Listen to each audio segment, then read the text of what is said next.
Welcome to the Unpack Pittsburgh Podcast. Today we have a very special episode. My name is Bryan. I'm calling in from the South Hills of Pittsburgh. We have Alaina calling in from West Virginia. And then we have our first ever rock star real estate agent, Dustin Hook, calling in from Pittsburgh, but in the North Hills. Dustin, thanks for having us. Or thanks for being on the show. Thanks for having me, Alaina always does these intros. We're keeping that because she always butchers the intros and I make fun of her. But oh my gosh, now it's your turn to. Yeah, I know. That's it. The intros are always the hardest part. But Dustin, thanks for being on. I don't know about Rockstar, but I'll take the compliment. That makes me feel nice. A little generous, but I'll take it. Yeah, I would say you're a freaking rock star for sure. What are you talking about? Yeah, Why don't you? definitely. Yeah. I don't know, man. I sell real estate and I play bass. I don't know much more.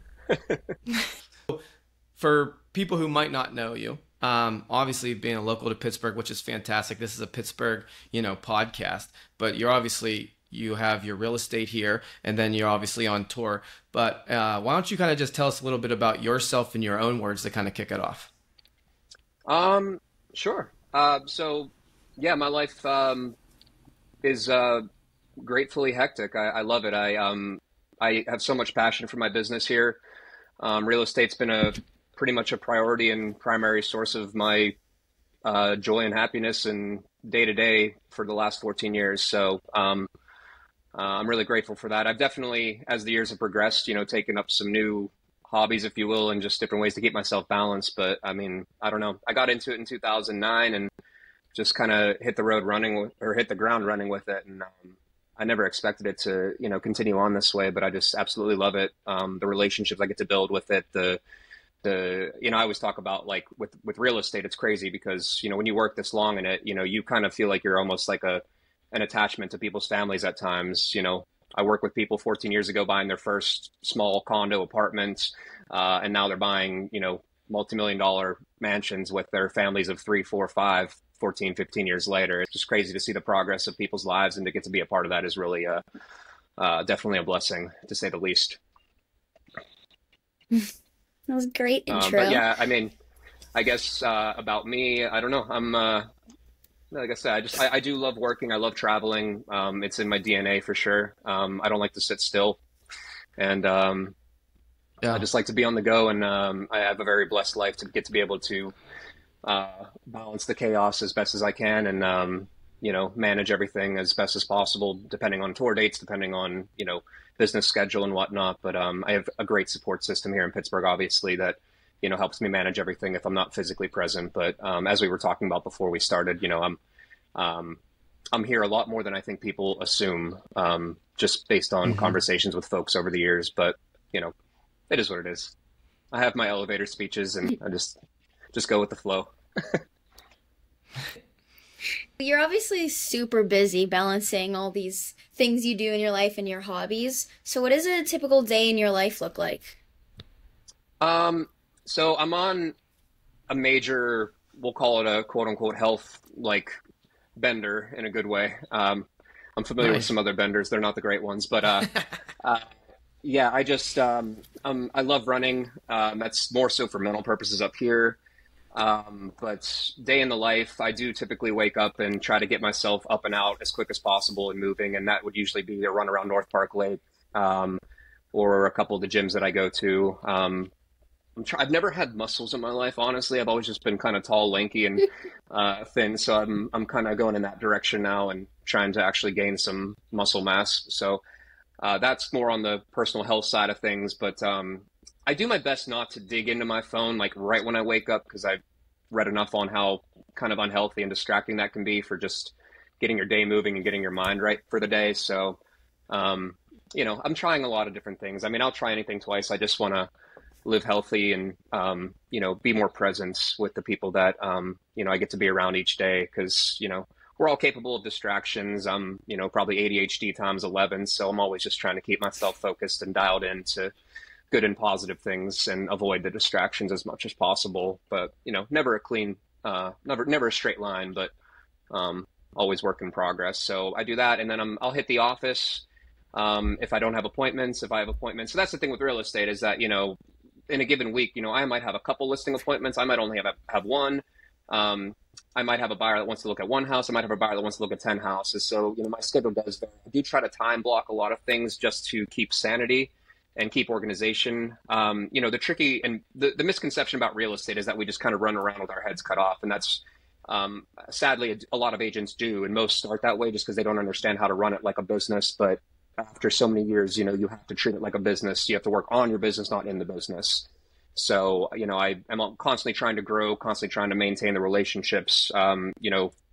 Grateful to say, I think at this point, I have about 700-800 past clients to manage, which, day in and day out, that's, I could always be better at that and be better at keeping communication, but I'm always just trying to find different ways to just continue staying in touch and continue reminding them that if they decide to make the move, or if any of their friends or family want to make the move, I'm their guy.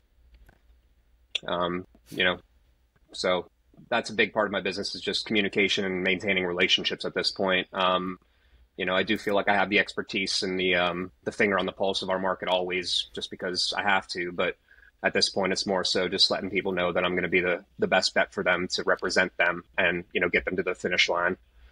Our industry's changed a lot. There's no doubt about that. But yeah, I can adapt and adjust. But I do have my stubbornness as well, because I have some old basic habits that I like to use, and I think they work well for me, not necessarily well for other agents, but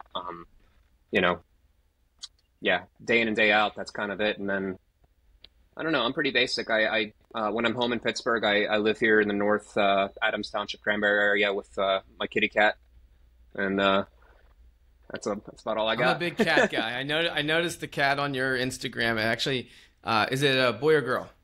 It's a girl, Valley. She might run around here at some point. I gave her some catnip and got her high before this, so she might be nice. either. She has to make an appearance. She might now. be super relaxed or super energetic. I don't know. She picks and chooses depending on the day. So I saw on Instagram, it looked like you took her on a leash. Did I see that right? Yeah, I take her down to North Park. Wow.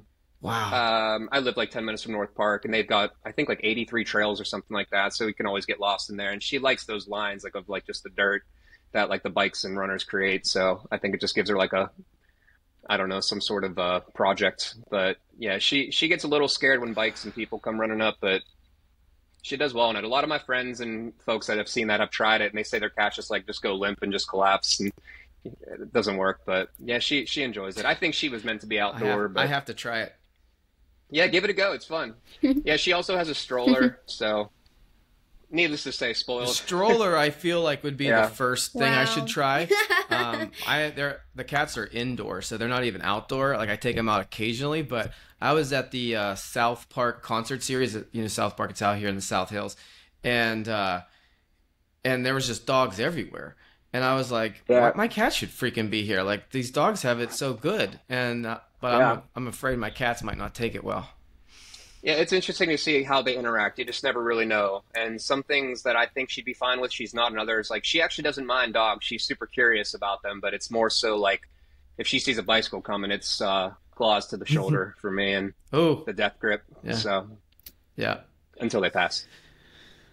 So you mentioned your health, and I think I saw you did the Pittsburgh Marathon. Was that right? Did you do that? How was that? Yeah, back in May. That was awesome. I'm proud of myself for doing it. That's a tough one because a lot of people are like, "Oh, what'd you do it for?" And this and that. I was like, my honest answer is just to see if I could. Yeah. My goal was just to run the whole time and not stop and not walk, and I did. I mean, my pace was probably that of a snail, but I still did it. And I don't know, it's a box check for something, just to satisfy my occasional manic episodes. That's impressive. No, Thank you. No, I'm really pumped about it. It was, I mean, it's weird though when you do that, the things that hurt afterwards. Because, you can run 5, you can run 10, you can run 15, 20. There's something about the 26. You start hurting in places that you don't realize you have. And you also, when I was running the whole thing, I'm like, why are these people holding out A&D ointment and, Vaseline on them? And then you get to, mile 15, 20, you're like, oh, just the friction of, even, your armpit going like this for 3-4 hours. I mean, you're just, chafed and burnt, sunburn. It hurts, but... Yeah, but you did it. Congratulations. That's an accomplishment. I've always wanted to do it. You should, man. I'll go with you next year. I'll do it with you. All right. That'd be I'll do fun. it with you. There's Lemieux does one too. Yeah, I've done his before. It's the fan of Lemieux. 6.6. Yeah, he's great. I mean, gosh, he raises so much money for, everything at the Children's Hospital and everything like that, and Cancer all of his research. foundations. Yeah, he's just a legend. And he stands there at the finish line and gives everyone a high five. That's the awesome. guy's Wow. just, That's worth I it. mean, That might be the thing I need to get to the finish line, to be To get honest. there. I know, right? Yeah. A little high five from the legend. That's it. So I followed your Instagram yesterday. You have a great social media presence. I love those videos you post. I wanted to ask, how does social media help you in your field? I have I play both sides with social media. Like I know it's super important for our business. I know it does help a lot of agents and brokers, and helps us stay relevant in front of people. It also has, on the contrary, to play devil's advocate, there's some toxicity to it for sure. With the algorithms, it can drive you crazy. Everybody hears about it. You pop on there like, why is every one of my friends in Italy, Japan, China right now, traversing a mountain, and I'm here working, and it just kind of messes with your head a little bit. But for business, if utilized the right way, I think it's really a powerful tool for sure.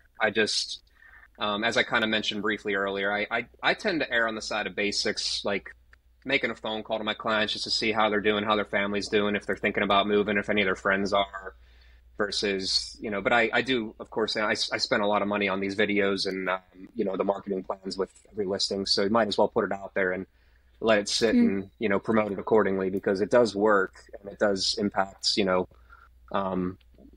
perception of, who we are. It's just, I try to limit myself, I guess you could say, to put it plainly, to some degree. But it's fun though. Yeah. I mean, like I said, it's not going anywhere. So I think it's one of those things where to avoid it or to not play into it is probably a disservice to an agent. But at the end of the day, it doesn't create expertise within a market. It doesn't create really anything to benefit a client, in my opinion, aside from the marketing of their property.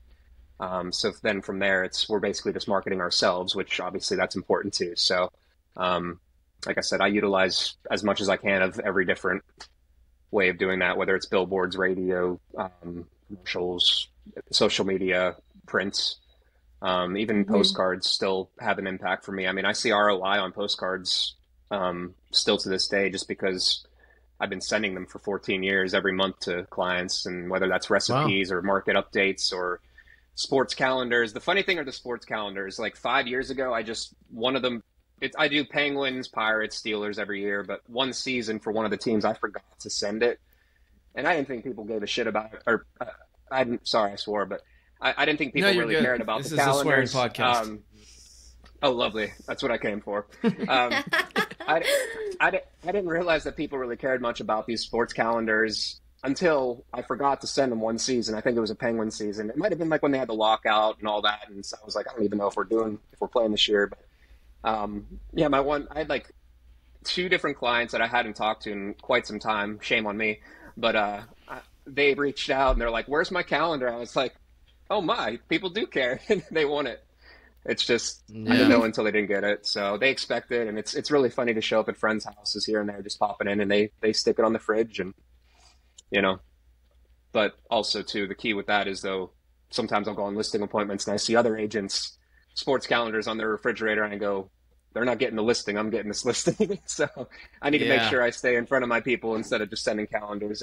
It's a passive way to market yourself, but I still think those things matter versus just clicking, ad shares and social media boosts and things like that. I just think, that's just one piece of the puzzle. There's just so many different ways to stay in front of people. And that's what I love about real estate. And that's what I love about mentoring new agents, because they're like, what should I do? How should I do it? And I mean, everybody's so different. My way, what works for me might not work for other agents.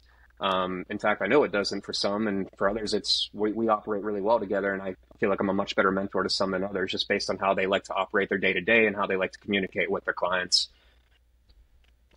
Yeah, that's awesome. So a little background on us. So Alaina is at WVU right now. She's a fashion major, and she's a content creator, influencer. I'm in the business space. I manage a company out here in the South Hills. But my past business, it was a startup. It was my first technology in San Diego, California. And it was productivity software that we originally were selling to business coaches, but quickly it got picked up by the real estate industry. So we were in, I won't say any names, but a couple companies, and then Realogy, we became big in Realogy, and then we just kept going. I think it's called R4. I forget the Remax conference. I was at I did a couple of those. Is it? Vegas, so I spoke at a couple of those. I used to speak at Inman, and I was in California at the time, so we had CA, their big conference, and then Realcomm, and I used to go to a ton of those real estate conferences. Do you find yourself going to real estate conferences? Yeah, I've been to R4 many times. I joined Remax in 2010. I was with a different company for like a year and a half prior to then. But R4, it's usually out in Vegas. I've been to that now, I think 4 times, maybe 5. Okay. And then we did a really cool one that I got invited to last month in Nashville, ironically, because it was at the JW Marriott, which is like 5 minutes from my home there. So it felt like I was kind of just home. But they brought in 2 of the top agents from every state under the age of 40. So there was basically 100 of us there. They called it the 40 under 40, but there was like 100 of us. And it was such a cool way to like really get a grasp on what's going on around the country, because, you're talking to all these agents. But it was really cool because, you'd have the top agent in Malibu, California, where their average price point's like 3 million plus, sitting next to the top agent from Toledo, Ohio. But everybody just really, meshed well. And I learned a lot from that. And ironically, too, I mean, it was basically like a big brainstorm of a lot of different ways. And of course, social media was such a popular topic. And it I don't know if I felt like the grandpa in the room, or if I'm just like stubborn, or if I'm just kind of over it. I just was like, I don't know. I just really enjoy the business side of real estate. I enjoy representing folks. I enjoy, finding ways to get people into homes. I enjoy finding people ways to get the top dollar for their house when selling it. And yes, again, social media has its, magnetizing ways of, getting in front of people and drawing folks in. But it's just very, at times, I don't know, it just doesn't feel like business to me. It feels more like fun, which, well, fun's not the right word, because if it's fun, that's great. But it's just more so, I don't know. It just depends on how you utilize it. I mean, if you're creating income from it and you're creating business from it, then all the power to you. But again, it's just like, and Alaina could probably attest to this too. Like content creation is content creation. Are you a real estate broker that, is the expert in your league at representing buyers and sellers and getting them to the closing table? Or are you just really, really appealing and attractive to just have people watch videos and watch pictures and jokes and skits and stuff like that? So again, all the power to the people that make that work. Maybe I just suck at it, and I don't know. Like I said, I'm kind of just, maybe I felt kind of like a grandpa, because I was like, does anybody here like to just text or call their clients and just check in and wish them happy birthday or happy anniversary? And they're like, it's just, I felt like a little bit of a fish out of water. It's a fine line. You also need to understand your people, right? Because there's probably some people 100%. that would appreciate the DMs. There's some people that want a phone call, and they're like even like in my business, like some of our younger team members, like I call them and they'll text me right after. I'm like, why didn't you just answer your damn phone? Like they don't feel comfortable being. And Alaina, you're kind of the same way. You much rather do when that. You started calling me in the beginning, I would get like so nervous because I'm not used to talking on the phone. So it's just your people. Yeah. You just gotta know your people. It's a generational thing for sure too. And that's the thing. I think, doing this as long as I have, if I really sit back and evaluate my core clientele, a lot of my clientele is a generation above us, and they're most of them are active on social media, but I don't think they feel it as religiously as our generation or the generation underneath us. So in terms of business and productivity, I don't know if it's as beneficial for me as it would be for maybe a newer, younger agent. But again, it's not going anywhere, and there is ways to make it lucrative, and there's ways to make it beneficial and to your clients and yourself as an agent. So there's no reason to shut it down. I just, I don't know if I have the magic pill yet, or if there even is one. Yeah. Do you think it's harder now for the newer agents coming in? So like I said, I spoke at the real estate conferences because my background was in technology, right? And we were a productivity platform that kind of created a coaching culture inside real estate organizations. So tracking your activities, whether it be calls, emails, handwritten letters, postcards, that kind of stuff. Actually doing a business plan, like you mentioned earlier, treating it like a business. Right. Like with technology and with other, with some companies are primarily like, heck, they have their own avatars. Yep. What would you like from where you came in at 2009 to someone coming in right now? What does that landscape look like for someone just getting in? I'm very grateful I got started when I did, because it was a very down market and I really had no choice but to kind of learn through the grits of it all, to build up my business, to grow, to take scraps, to say yes to everything, because, well, at the time, most of my friends were still in college. They weren't really potential clients at the time. So I was, knocking on doors of their parents that are looking at me like I'm crazy, at age 20, trying to, generate business. But over time, it got easier, and, you just develop ways to, help people learn to know you, like you, and trust you. That's the number one, 1, 2, 3, reason in our business. Know you, like you, trust you. That's so important. For newer agents today, I empathize a lot with newer agents. It's difficult out there. And a lot of agents, it seems like over the last 2, 3 years, everybody and their brother, mother, sister, cousin got their real estate license. It became very popular to do so, especially during COVID. A lot of these education classes were advertising on like Groupon to get your real estate license. And it, I have my opinions about that. I think it really kind of discredited what we do, and it made it seem like it was just a general position that, can be taken lightly instead of treated like a very professional, very serious job title to some degree. But all things considered, it got super competitive. But at the same token, we had a boom in our market where, if you got into the business and had a pulse, you should have been selling some homes. Sure. Fast forward now to present day, I've noticed over the last 6 months, especially this year in general, 2023, it's a lot of back to basics. But a lot of agents that are in the business right now that started in the last 2, 3 years, they don't know what basics are. They weren't given that, foundation, because they were basically kind of just thrown into the mix. And why wouldn't you? I mean, if you got people that want to buy and sell, you're going to work with them. But then that's where it gets tough. When that goes away, when the boom market eventually corrects down to normalcy, like we're experiencing now, to have that knowledge and experience of how to manage that and how to work with that and how to nurture that is really helpful for me and beneficial, but it's tough for a newer agent. So I really try hard to help the newer folks and, kind of get them through this discouraging time. The CEO of Remax, who spoke at this 40 under 40 thing that I was at in Nashville last month, he said, we're going to lose, I think, 400,000 agents or something by the end of this year that got licensed within the last couple of years. So that many agents came in, and that many are probably going to go out. And it's always been a cyclical industry in general. But, the reason being is because if you're not really actively working day to day, it's going to eventually go flat. And, people are going to be forced to take jobs that actually pay guaranteed money versus commissions only when you close. So it's kind of a high risk, high reward type of career. Always has been. I enjoy that about it personally, but, I had my rough years too in the beginning. I talk about my first year to everybody that I mentor, because I worked more that first year than I think I did in the next 5 years combined.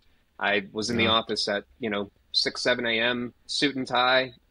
Wasn't meeting anybody because I didn't have any clients, but I just wanted to just treat it as such.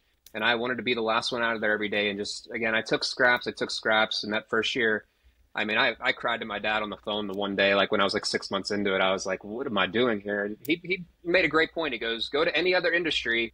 If you want to be successful, he goes, what do you think's just going to basically just, you have to put the time into any industry. And I knew I loved it. I just wasn't seeing the benefits of it as quick as I had hoped, being, that new and that young. But after that imaginary line was crossed and I was running and, generating more consistent business, repeat business, I just got so excited about it. And still to this day, I get so pumped when somebody calls from, the past to work with me again, or one of their friends or family members reaches out to me because I did a good job for their, relative or friend. So it makes me feel really good. That's awesome. Hey, before Alaina asks her question, will you slide your camera just to the right a little bit, just because you're cutting out? Perfect. That's good. You just kind of cutting out of the pitch. Go ahead, Alaina. Sorry. Okay, so I was gonna ask, you're the #1 agent in Remax in Pittsburgh. So what qualities do you think helped you get there? A lot of perseverance and just kind of just relentless work ethic for the most part. I do believe in the saying, work smarter, not harder over time, but also there is just so much grit to this industry. You have to just put in the man hours and just do it and show Mm-hmm. up, make mistakes, learn from them, correct your, course correct as you go. I had to do an interview yesterday with a magazine, and I find myself relating a lot of like my personal life and personal goals and dreams and stuff like that with like real estate anymore. It's just like you just have to sit down and be honest with yourself and really, really hyper focus in on what that vision looks like with real estate. Because nobody really wakes up and or grows up and is like, I want to be a real estate agent or I want to be a real estate broker. I guess unless you like grew up in a real estate family, which I did Mm-hmm. not.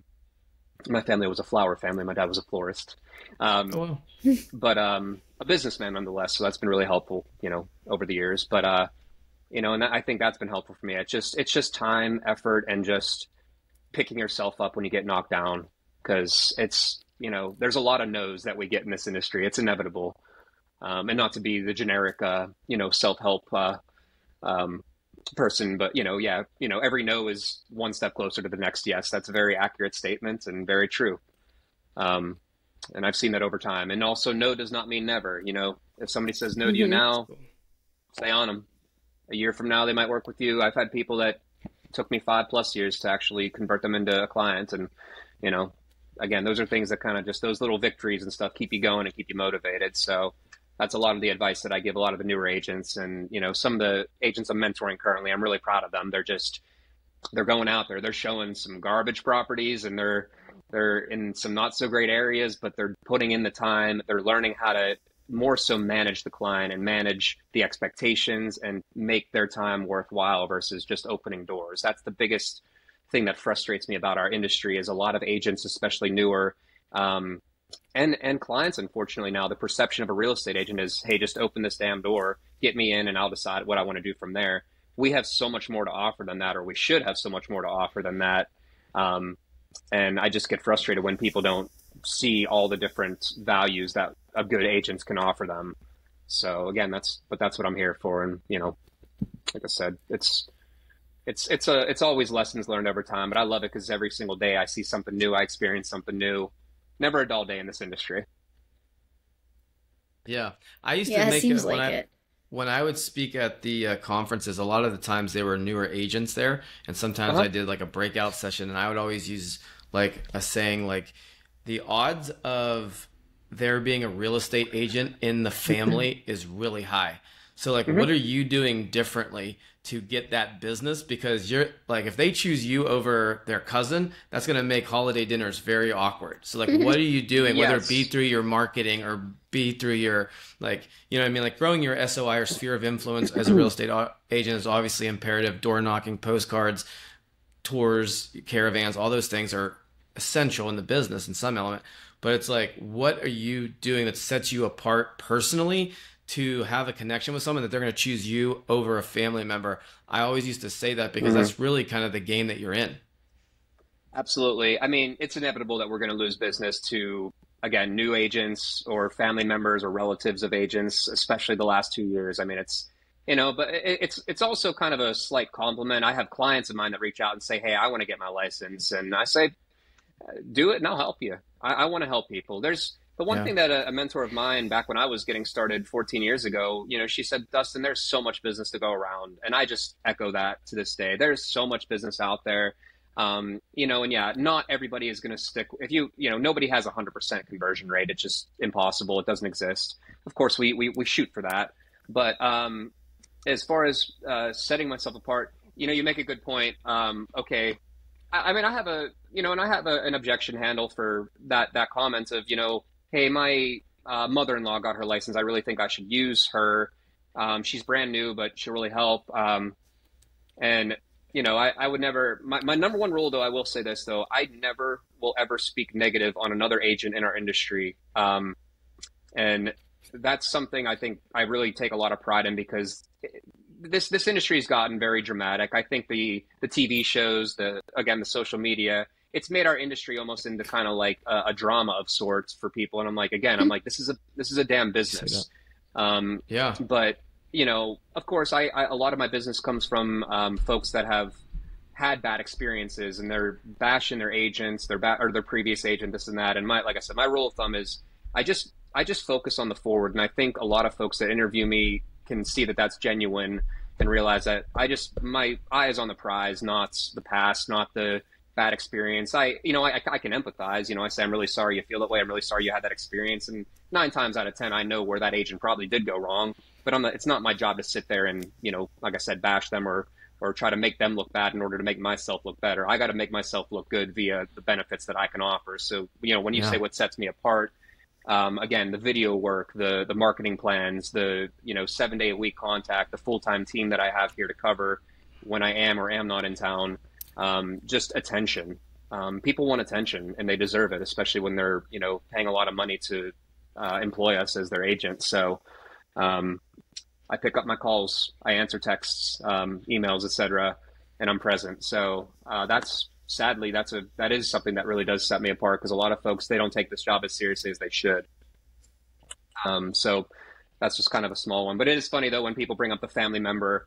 The one thing I always say, like, okay, well, imagine if it doesn't go the way you hope and you do have to have Christmas dinner with so and so. Yeah. Don't do business with your family. That's right. I always say, I go, if you're close with your family, stay close with your family. Real estate's probably not going to help it. It can muddy waters very quickly, especially if things don't go as planned. It can create for some awkward silence here and there. I've witnessed it many a times. And I've heard about it. Yeah. But, all things considered, again, it's a relationship business, so I get it. Again, it's impossible to keep everybody, on the train. But, even folks, when they say they're working with a relative, I don't pull them off the mailing list. I don't pull them off of my contact list or anything like that, because you never know how long that person's going to stay at it, and you never know what's going to happen. And again, I know I spent a lot of time with them and I did a good job for them, so I don't take it personally. That's the one thing over the many years that I've been doing this, you get a much thicker skin. Rejection doesn't hurt as bad. It never feels great, but,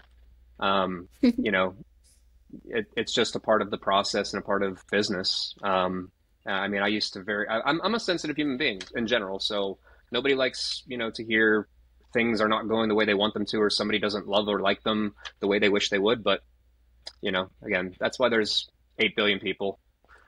You find the ones that work with you and stick with them. So, moving into your music background a little bit, how long have you been a musician, and when did you start with Dan and Shay? I've been pretty much, I got my first bass when I was 11 years old and played through like jazz band in middle school, high school, pop punk bands, emo bands, did like Warped Tour with my previous band and a lot of touring with them. Gosh, I lived in bands for like 4 years straight. Oh.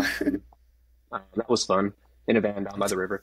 And I really got burnt out from that. I loved it, but it was grueling. And, we didn't have the success that we had a lot of close calls, a lot of good runs. Our albums did okay, but just never to that, crossing that imaginary line of being able to support ourselves and whatnot. So like most bands, we broke up and moved on. And I came home to Pittsburgh here in 2008, like, essentially a high school dropout, really uncertain of what path I wanted to go in. I knew I always wanted to be involved in music one way, shape, or form, but I think I needed a breather at the time.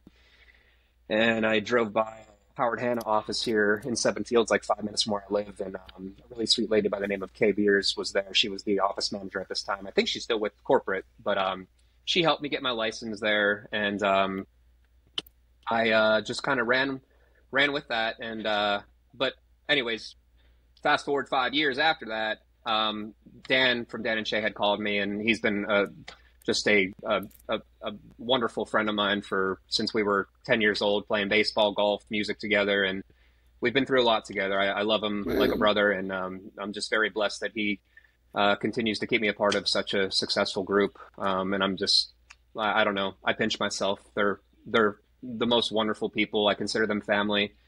And we're one of the very few country groups too that, we've been at it almost 10 years. Dan and Shay, and then there's 4 of us, me, Justin, Isaac, and Andrew, that play with them.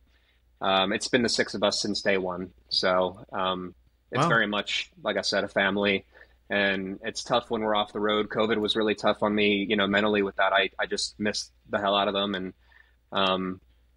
I'm glad that we've got a new cycle coming up. The new album drops in, I think, exactly 3 weeks or so. Wow. And it's phenomenal. So I can't wait for that. Yep. So the new album next month. And then they'll be announcing next year's tour, which it'll be a busy year next year. I know that. So I'm excited. And but, we've been doing it now. Yeah, it'll be 10 years next year. So, but when he called me about 9-10 years ago, originally, I just had, at the time, had started developing a team, getting a full-time assistant, getting help with day-to-day things. So I wasn't fully, so I wasn't losing my mind completely. And the timing, I mean, it was very serendipitous because I needed that balance in my life. I miss music so much. I miss travel. I miss connecting with people. And there's just something about it. It's just in my soul. And like I said, as long as I have it, I'm going to be grateful for it and appreciate every day. But yeah, we've had a very light year tour-wise this year. We just got back. We were in Canada this past weekend, New York, Jersey. And we're going to play the Alabama and Texas football game for ESPN in 2 weeks. That'll be really fun down in Tuscaloosa. That's awesome. I heard they don't party too hard down there though, so that's a bummer. That pretty much wraps up our year. Just new album cycle. Dan and Shay are on The Voice right now, so that's going to come out next year, and it's just going to be next. I'm excited for 2024 for a lot of reasons. So that's about it. Yeah. So as far as touring goes, I mean, most people always, when they're a kid, they dream of being a rock star or being in a band. You're actually living that life. So the album comes out, and then I would imagine a tour would precede that. So that's right. Yeah, the album will drop in September. Would be a tour, right? I think we start 2024. Yeah, I don't think I'm allowed to even say the dates that I know of yet, but don't. It's a busy year. I know we have a Pittsburgh date, so that's awesome. Whether it'll be PPG Paints or Star Lake, I don't know yet, but one or the other. So, but just a big headliner and new production, new everything, new songs. It's just, like I said, it's a new chapter. So much needed and very welcomed. What are some of your favorite venues to play outside of Pittsburgh? Oh man. I don't know. First of all, I'm a show nut. Like, my hobby, I love to go to shows. I go to pretty much every rock concert that exists just for like my peace. After a long day, if I can make it. My guys make fun of me even when we're like off days at different cities. I'm looking for a concert to go to, even though we just live in that world regardless. But nice. Venues, okay. I mean, all the legendary ones like Hollywood Bowl, Madison Square Garden. We got to play Wrigley Field. I wish I thought more about that in a better way. I don't know. We've pretty much ran the gamut, and there is a venue up in it's Guilford, New Hampshire, but it's like the vacation spot for tours where they have like 2 swimming pools in the backstage area, tree houses, golf carts. It's right on the lake where we can swim and paddleboard and boats. And if you look up that city, you'll see that bands will go there for like 4 shows straight because they just it's like they live there for a couple of days. And it's a beautiful spot. And and the food, like, they bring in fresh seafood every day. It's just, they know how to take care of folks and entertain. And that's it's just a beautiful area. I love those venues that are like carved into like forests and stuff like that. Like in Bethel, New York, where Woodstock 69 was originally held, that's actually now an amphitheater. So that was really cool to play that and then get to see the actual field where Woodstock took place in 69. And ironically, when we played there, I think we were with Darius Rucker at the time. This is probably, 7-8 years ago. But it was the anniversary of Woodstock. So they had like some special things going on. Like they had lit up like where the stage was, a big peace sign in the field. It was cool.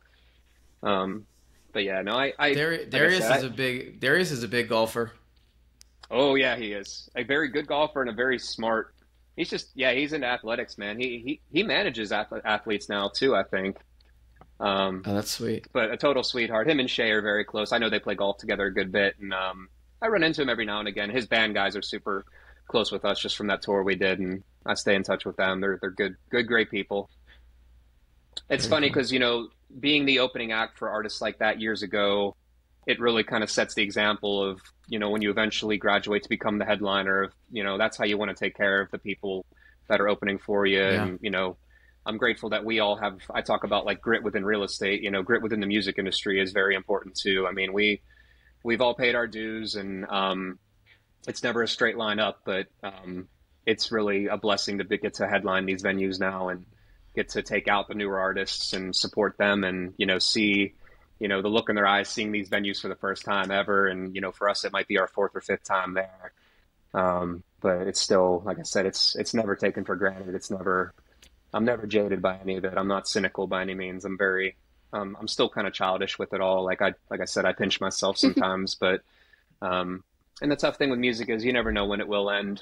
You know, there's always ways to stay attached to music, but, you know, a project like I'm involved with Dan and Shay, you know, I'm just so blessed and lucky that it's continued on this long, and I hope it goes on for another 10, 20 years. I'm here for it. So, yeah. What is it like to play? Like, what is the feeling to play in front of your hometown? Oh, it's euphoric. It's neat. We got to play Heinz Field this past summer with Kenny Chesney. That was a blast. I mean, again, talk about surreal. Dan and I went to the Kenny Chesney show in 2010, I think. So 13 years ago, and I didn't know much for anything about the show or what the impact of Kenny Chesney was back then, and even now to this day. Like, well, now I do, of course, but I mean, the man is just a machine and just a legend of sorts. But again, for him to take us out and to get to play in front of my hometown and in the black and yellow was pretty damn cool. Yeah, it's always, playing Pittsburgh is always surreal. I mean, when we first started, we played Stage AE, and that was like total dream come true to headline there. And then a couple years later, headline PPG Paints, total dream come true. Then, you know, Star Lake, and then Heinz Field. It's just, you know, it's something else. But, you know, like I said, I hope that this new cycle, this new chapter will just be a new form of growth and keep it going. Yeah. So, as far as you said, you like to go to concerts and, you know, catch some shows.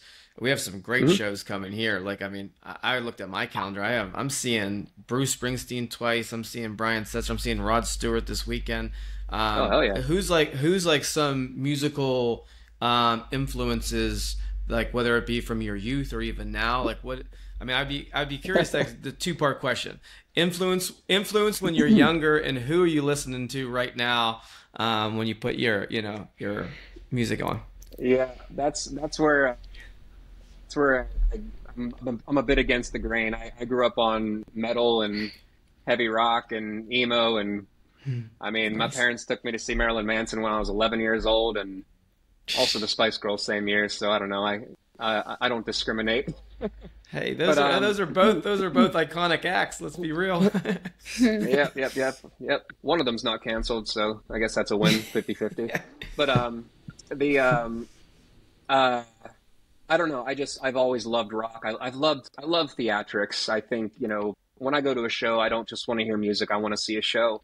Unless it's, there are obviously some bands and some artists that, you know, I could sit there and close my eyes and just be in euphoria. But, you know, I love production. I love shows, and it's really cool to see how the progression of these shows have become so involved with the lighting, the production, lasers, flames, and how artists incorporate the music into that is really neat to watch and pay attention to, and something I've always been passionate about. So it's really cool too when we have rehearsals for the Dan and Shay tours and stuff. I mean, it's a lot of hurry up and wait when you develop it and rehearse it, but once it's all said and done, to see the final product of everything,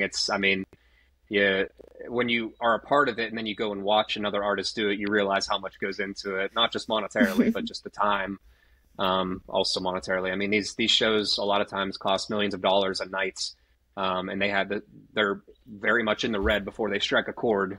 And then, of course, once the downbeat hits and the show starts, then make that money back very quickly in most cases, hopefully. But it's for me just it's an experience. I think there's the nostalgia factor of I've always loved going to shows since I was a kid, so I'll just never lose that feeling of just getting lost in the music, getting lost in the performance, and just again, that's why I do pinch myself, because I love witnessing it, and then getting to go and let it out on stage as a performer as well is such a huge blessing for me. And I just feel like it's something I need, honestly, just for my own, I won't say sanity, but for my own, just really my true passion and joy to be felt. I love playing. I love it. One of my last questions, I wanted to ask what your favorite Dan and Shay song is. My favorite Dan and Shay song, it's definitely one of the new ones. They're releasing one on Thursday. It's called We Should Get Married. They just announced the release last night, so I can say that. But I just think that song it's so fun. It's so dynamic. It's just another level. It's high energy. And they actually kind of, in their video, you should go watch it. It's very funny. They like almost jab at themselves for being, kind of stereotyped as the wedding ballad band for the first dance, for, the slower dance song. But some of these new songs are just so high energy and, like I said, dynamic. But I've always loved the song How Not To. And in the set, from the last album, there were some that I really liked. Save Me the Trouble, the current single, that one sticks out to me on the new album as my favorite, so I'm glad they released that as the first single. It's a really cool, it's kind of got that swing feel to it, 6/8 time, it's really cool. And then the ballads, though, from the first album, there was a song called I Heard Goodbye, that's almost 10 years old, and then to the new album, Bigger Houses, like songs that they make you feel things. So it just depends on how I'm feeling in the moment. I'm excited for the new album. Yeah, and the boys write their own songs, which, a lot of country artists do, but that's just something that's a true testament to, the genuine authenticity of who Dan and Shay really is, too. These songs are coming from their heart and souls, and they're a big supporter of other writers as well, but they usually are attached to every song one way or another, and a huge part of the production, the engineering, and the writing. And yeah, they're both just brilliant human beings, beyond level talent. It's crazy. No. Well, Dustin, before we let you go, and we definitely appreciate you being on here, and this is honestly, we've done plenty of podcasts. They're always in person. So this is our first virtual one. We're using the Riverside platform. So thanks for kind of bearing with us as we kicked it off. There was a little fumble, but it's going well. And this is our first podcast with Alaina since she went back to WVU to finish her fashion. She's a senior there, so that's exciting. So before we let you go, your elevator pitch one more time to anyone watching this for real estate. Let's just hear a little bit about that, and then we can kind of wrap from there, because I know we're a little over on our time. Oh, no problem. As far as elevator pitch, just I guess for me, it's just more so, I don't know. This is a full-time gig for me, and I treat it as such. I take this very seriously, and I like to think that my history and reputation can speak for itself on that. But I think it's just that 24/7 availability and just the general passion I have for real estate and the knowledge I've been able to gain over the last 14 years. That's a big part of what sets me apart, and riding the waves of that and being able to maneuver whatever market conditions exist. I'm really grateful that I can tackle all of that, with confidence and without concern that, we're going to get to the closing table just fine. So, yeah, I'm big to any of my clients that are listening or watching. Thank you guys. You've changed my life, and thank you guys for having me on here. I really appreciate it. Yeah, of course. And Dustin, like as a person who manages about 50 some people, you can tell when people care. That's a trait that's not easy to find. You can't teach that. And you definitely, just hearing you, this is our first time, Alaina and I, meeting you, but it's obvious how much you care about everything from mentoring them to the industry to people. So that's freaking awesome. So you seem like a great guy. So one of these days, let's grab a beer, get on the golf course, and talk real estate. Sold. Awesome. All right. Well, we'll wrap here. Thanks everyone for listening to another episode of Unpack Pittsburgh. Thank you. Appreciate you guys. Take care. Bye. See you. Awesome. Oh.